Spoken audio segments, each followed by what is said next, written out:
Ex-homeless people, what was the scariest thing that you ever saw on the streets? I spent 8 months homeless in Chicago when I was 22. Lost my job, couldn't make rent, fell through every crack the system has. Most people think homeless means sleeping on park benches with a cardboard sign. But that's not how it really works. You learn rules real fast if you want to survive. The most important rule I learned came from an older guy named Eddie. He'd been out there for 3 years. Knew every shelter, every soup kitchen, every safe corner in the city. Eddie taught me the golden rule of street life. Never sleep in the same place twice. Not the same doorway, not the same overpass, not even the same block. He said, people watch patterns and patterns get you hurt. I thought Eddie was just paranoid. Guy had been out there too long, you know. His mind was probably a little fried from everything he'd seen. But I followed his advice anyway because Eddie was the only reason I wasn't getting robbed every night. There was this other guy, Kevin, maybe 25. Always quiet, always kept to himself. He usually sat outside the Greyhound station downtown with a small cardboard sign that just said, anything helps. Never bothered anyone. Never caused trouble, just sat there looking defeated. Wearing the same faded green jacket every single day. Kevin found this spot under the Harrison Street Bridge. It was actually perfect.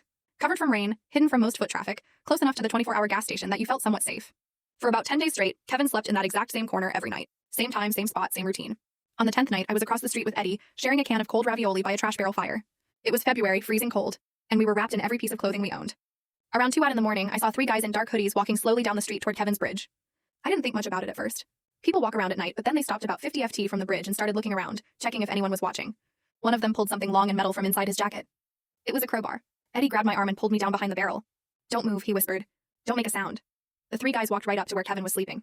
I could see Kevin's green jacket in the shadows, and he wasn't moving. Maybe he was in deep sleep. Maybe he heard them coming but was too scared to run. What happened next still gives me nightmares. They didn't try to rob him. They didn't go through his stuff. They just started beating him with that crowbar in their fists. Kevin never screamed, never fought back. The whole thing lasted maybe 2 minutes, but it felt like forever. When they finished, they just walked away like they were taking out garbage. Didn't run. Didn't look around. Nervously, just casual, like they'd done this before. I wanted to call 911, but Eddie held me back. Wait, he said. Make sure they're really gone. After 10 minutes, I used a phone that another homeless guy let me borrow and called for an ambulance. The dispatcher kept asking for the exact address, but I didn't know street numbers. I just kept saying, under the Harrison Bridge, there's a man who's been beaten. The ambulance took 45 minutes to show up. When they got there, Kevin was still breathing, but barely. Blood everywhere. They loaded him up and drove away, and I never found out if he survived. The next morning, a guy in a nice suit and clean shoes came around asking questions. Said he worked with a local shelter program, showed me some official-looking badge, asked if anyone had seen what happened to Kevin, if Kevin had any enemies, if he'd been causing problems for other people in the area. I recognized the logo on his jacket. It was from one of the shelters downtown, but something felt wrong about the whole thing. Eddie pulled me aside after the guy left. That wasn't a shelter worker, he said quietly. That guy comes around whenever someone gets hurt. He asked questions, but not the kind that helped people. What do you mean? Kevin saw something he shouldn't have seen. Or maybe he heard something. People like that guy. They keep track of who sleeps where. That's why you never stay in the same place twice. I asked Eddie what Kevin could have possibly seen that would get him nearly killed.